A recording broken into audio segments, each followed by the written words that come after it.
One of my biggest problems being an S5 shooter was having what I like to call a sidearm camera. Something I could take with me anywhere, but still get the same quality as my bigger setup. One thing I really wanted was a camera that still used the same lens mount, but just smaller. For the longest time, this really didn't exist. My options were maybe the original S5 or a Sigma FP.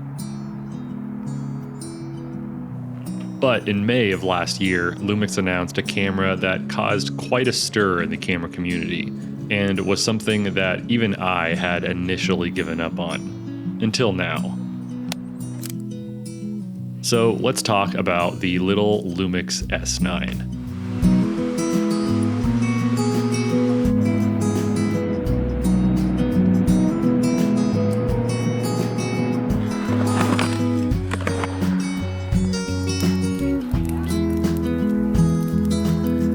So I think it's actually pretty easy to explain why this camera wasn't loved straight out the gate.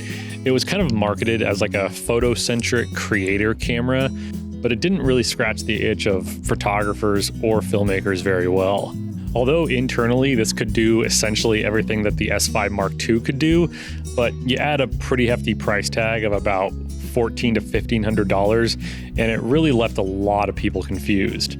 So this camera has no EVF, no mechanical shutter, no hot shoe, and when it was released, you could only record video clips up to 30 minutes.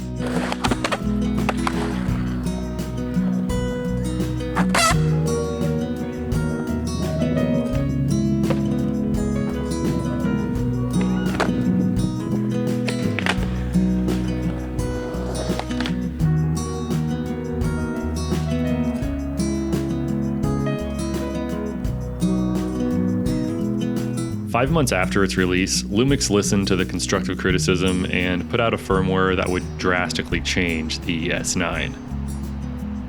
So now you could control whether or not you wanted this camera to get hot. Couple that with the price starting to go down, and you had a camera that filmmakers could actually use as a sidearm B camera. And slowly, what was once a controversial camera that many disliked, it had become a fan favorite for Blackmagic and Lumix shooters wanting a small L-mount camera.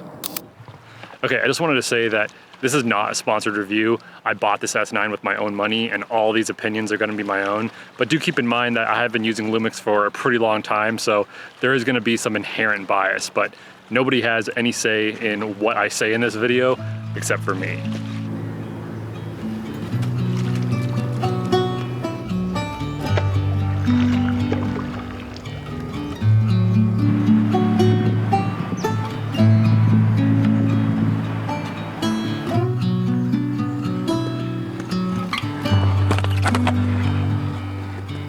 So this summer I picked up this S9 for about $1,000. Again, takes the same batteries, same lenses, and gives me effectively the same image as my S5 IIX. So all the footage that you've seen so far has been shot on the f1.8 primes that I have from Lumix, and I also shot a bit on my Vivitar vintage primes. But that kind of brings me to lenses. There isn't a true pancake lens for the L mount yet, and that's what the S9 really needs. And I'm talking pancake, not soda can. There's a lot of people that'll say that the Sigma lenses are pancakes. They're not. A pancake lens needs to be wider than it is tall. So for my freelance stuff, this will be a great camera to have just to get an extra angle, maybe throw it on a motorized slider or something like that. It still has the same great autofocus as my S5 IIX has. And for YouTube stuff, I actually might end up using this more, mostly because when I'm filming out in public, I like to be a little bit more incognito.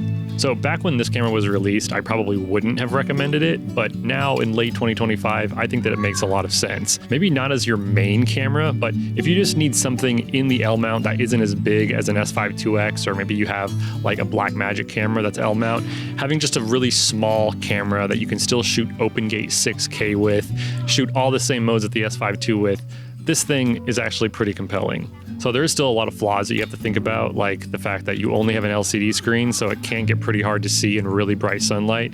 And I've heard that some of these buttons and dials will start to go out on you, which is kind of a bummer. Overall, I would say that this camera is good at a lot of things, but isn't great at one specific thing, if that makes sense. And you might be wondering what I think about this camera as a photography tool. Well, you're gonna have to go ask somebody else because I'm not really a photographer. So yeah, I think that's all I have for you in this video. Thank you so much for watching.